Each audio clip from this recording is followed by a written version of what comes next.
Estas son las noticias de Venezuela. Este señor Maduro realmente es un cretino. Disculpen que comience así el programa de hoy, pero Naciones Unidas le presenta un informe técnico muy serio, riguroso sobre la violación de derechos humanos, y él le presenta entonces a Naciones Unidas su informe. Gran titular en la primera página del diario El Universal. En Caracas, Maduro le entrega a Naciones Unidas su informe de derechos humanos. Maduro sostuvo ayer una reunión por videoconferencia con el secretario general de Naciones Unidas, Antonio Guterres, a quien reiteró la invitación para acompañar el proceso electoral del 6 de diciembre, en el que se renovará la Asamblea Nacional. Conversamos sobre los desafíos del multilateralismo, le reiteré la invitación para el envío de la misión de acompañamiento a las elecciones y sobre la entrega del informe La Verdad de Venezuela. Fin de la cita para Maduro. Maduro, ¿cuándo se hizo ese informe La Verdad de Venezuela? ¿Quién lo hizo? ¿Con base a cuáles datos? En fin, ¿para qué detenernos allí? Hay unas declaraciones del economista Leonardo Buñac. El Banco Central de Venezuela anunció un descuento en el encaje legal de 30 billones de bolívares semanales, pero eso no quiere decir que hay una disminución de la tasa del encaje.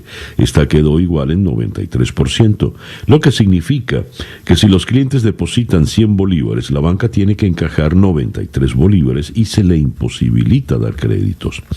El economista Leonardo Buñac dijo que los requerimientos de encaje de la banca hoy superan 150 billones de bolívares y se va a permitir un descuento semanal de 30 billones.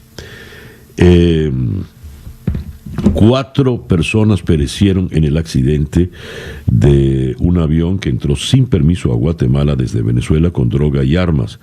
Uno de ellos sería un narcotraficante buscado por los Estados Unidos.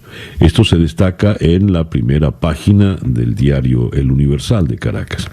En la primera página virtual de El Nacional, el gran titular de hoy dice: decenas de países condenan en Naciones Unidas los abusos del régimen. En el antetítulo, Nicolás Maduro está cada vez más aislado. Durante el debate interactivo del informe de la misión de determinación de los hechos en el Consejo de Derechos Humanos de Naciones Unidas, Paraguay, España, Austria, Georgia, Eslovaquia, Dinamarca, Reino Unido, Polonia, Nueva Zelanda, Albania, Perú, Colombia, Luxemburgo, Países Bajos, Suiza, República Checa, Japón y Australia, expresaron su preocupación por las torturas que se cometen en el país y por la crisis humanitaria.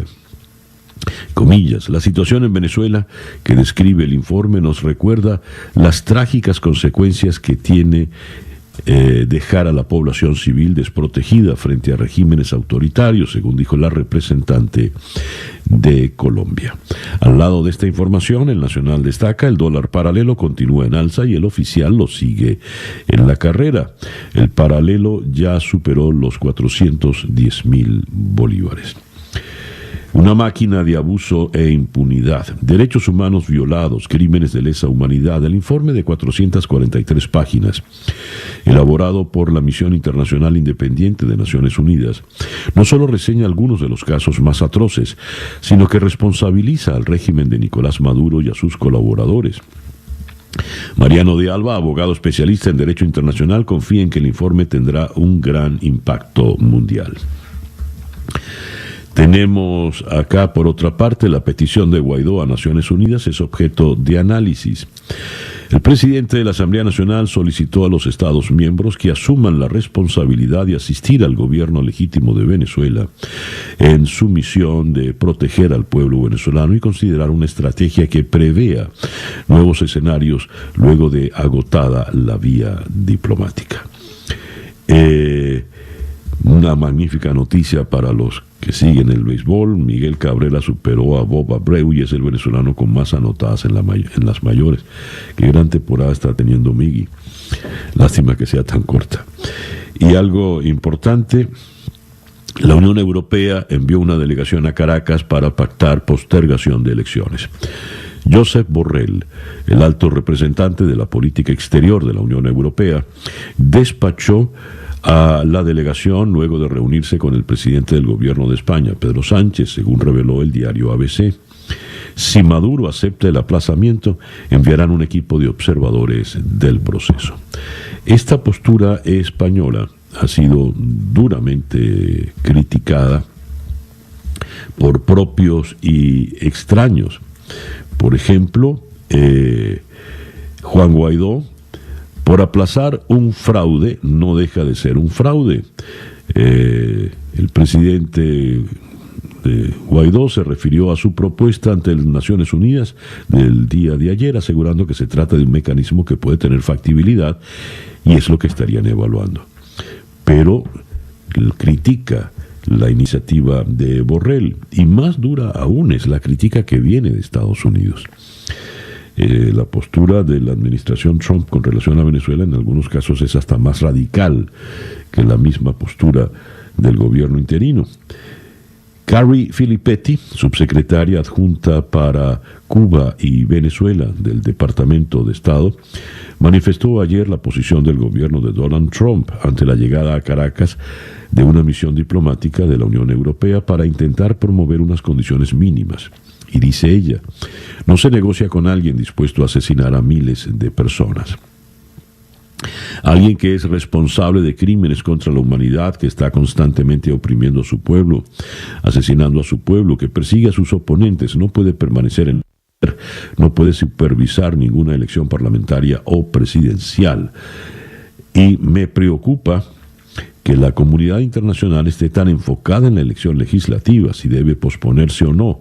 Posponerla no es la solución. Negociar con el régimen de Maduro no es la solución, porque no se negocia con alguien tan decidido a permanecer en el poder que está dispuesto a asesinar a miles de personas para hacerlo. Entonces esperamos que este mensaje sea lo suficientemente claro para la comunidad internacional y particularmente para el alto representante de la Unión Europea para la política exterior, Josep Borrell, que entienda que esta no es gente que vaya a realizar elecciones libres y justas. Son asesinos, son tiranos, son terroristas, no debemos negociar con ellos. Quien habla con esa contundencia, repito, es Carrie Filippetti, subsecretaria adjunta para Cuba y Venezuela del Departamento de Estado de los Estados Unidos. Y también desde el exterior, el Congreso de España aprueba la iniciativa en condena al régimen de Maduro. El Congreso de Diputados de España aprobó la iniciativa del Partido Popular condenando el régimen dictatorial de Nicolás Maduro, de manera pues que las condenas contra Maduro llueven prácticamente.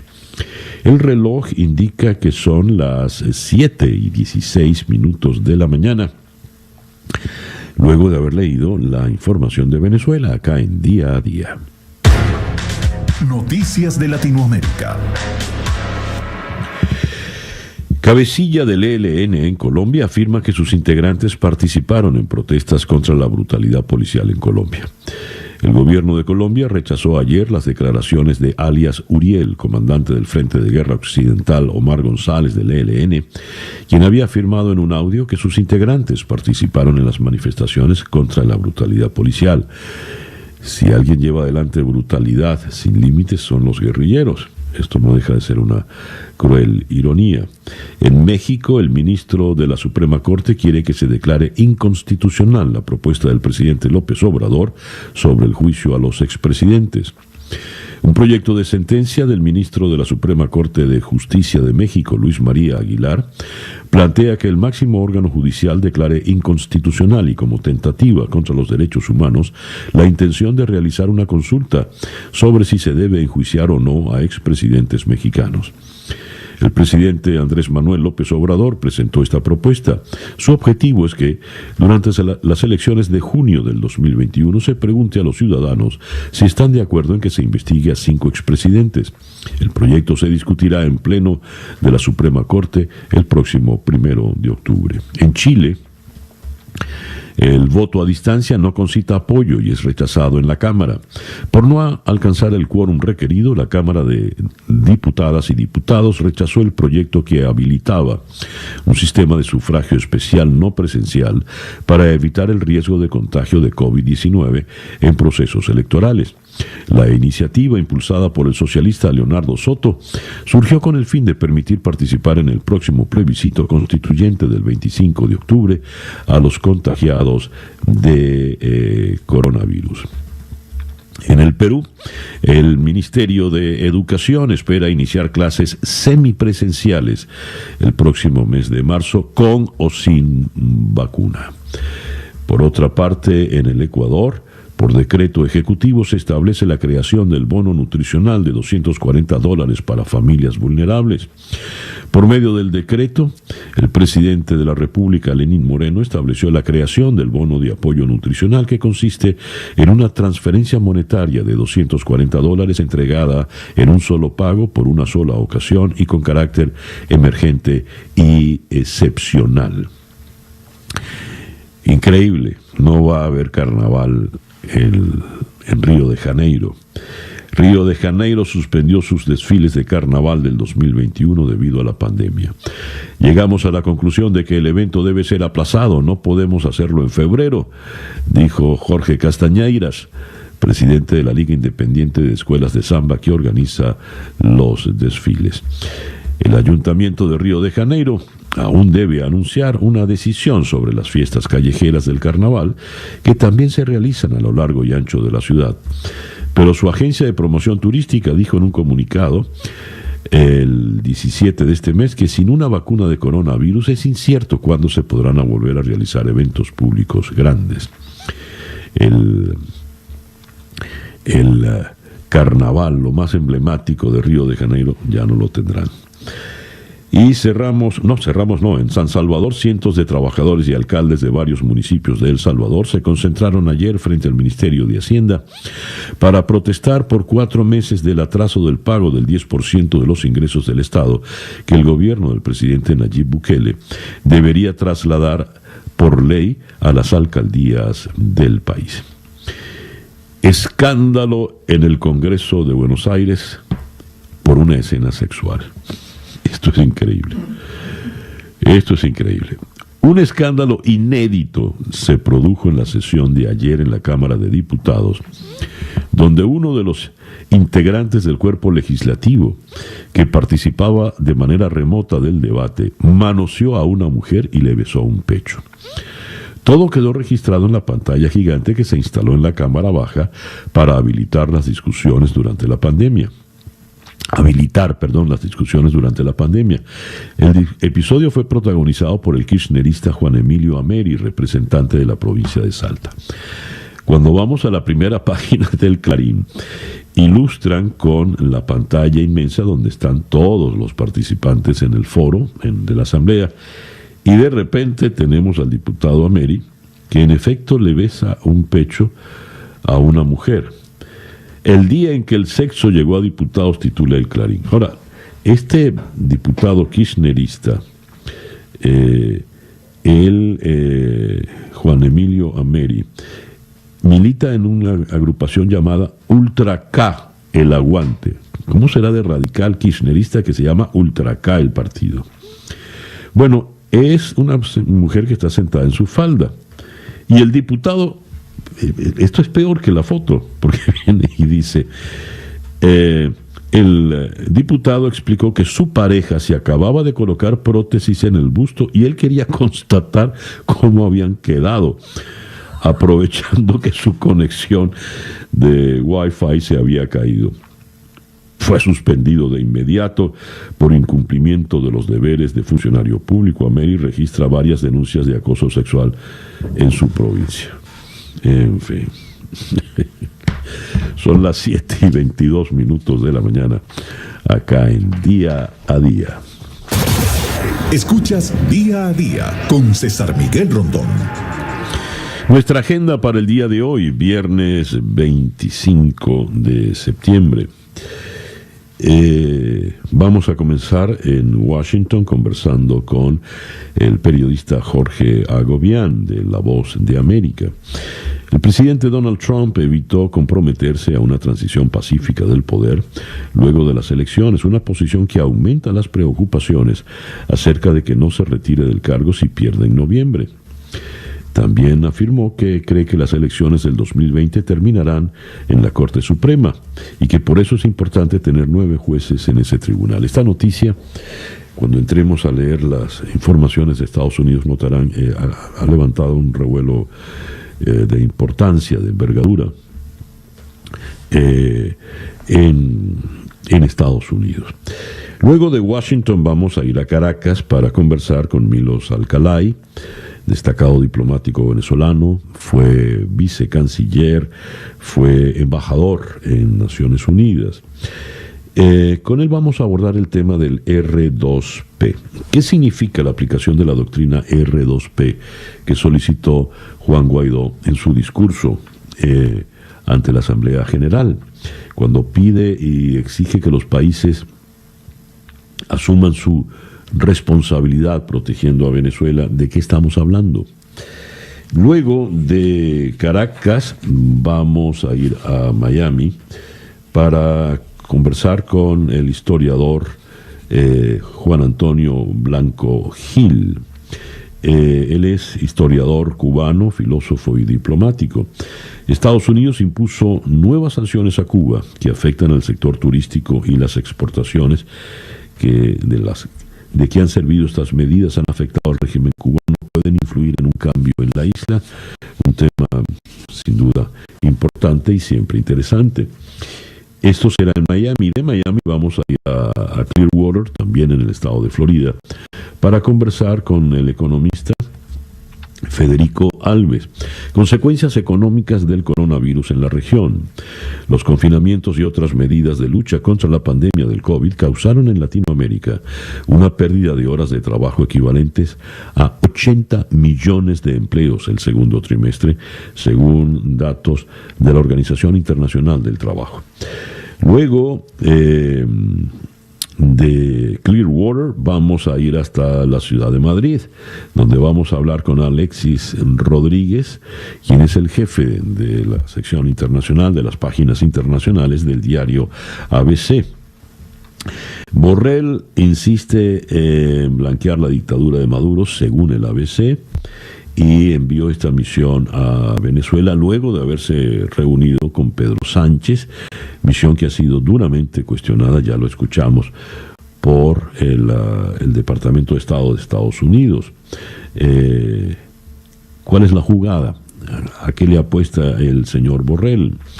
Y además la condena en la Cámara de Diputados de Madrid contra el régimen de Nicolás Maduro. Y en Madrid también vamos a conversar con Adrián Naranjo, periodista del Canal 13. El ministro de Sanidad de España, Salvador Illa, advirtió que vienen semanas duras en la región de Madrid, la más afectada por la segunda ola de la pandemia de coronavirus en España, e instó a actuar con determinación para controlarla.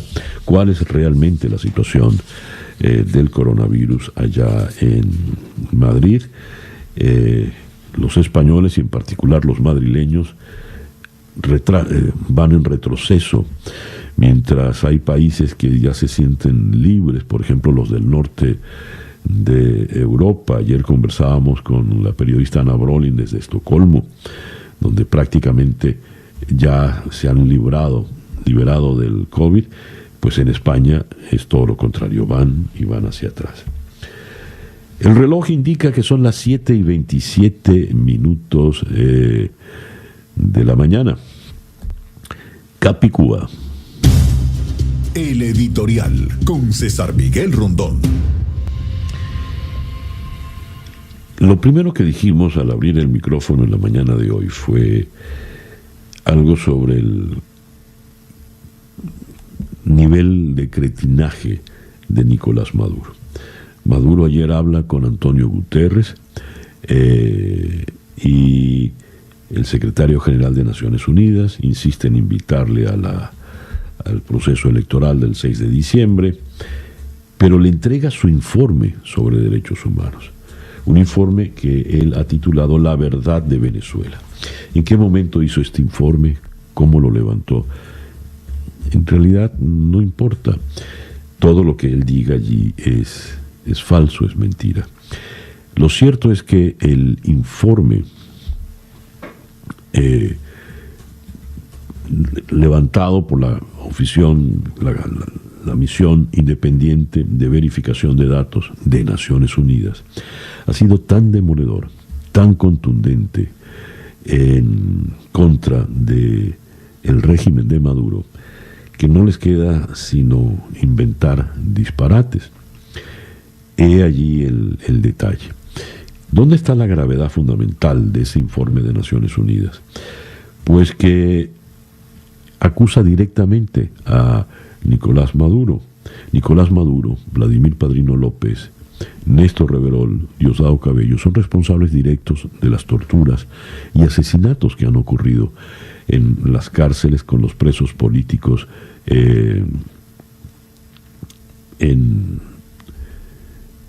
allá en Venezuela, y no pueden librarse de esa responsabilidad. Los crímenes de lesa humanidad no prescriben. Los crímenes de lesa humanidad les van a perseguir hasta el último día de sus vidas, en donde quiera que estén, y no podrán escapar. He ahí el detalle. Por eso el papel donde está escrita la verdad de Venezuela, según Nicolás Maduro, no vale absolutamente nada.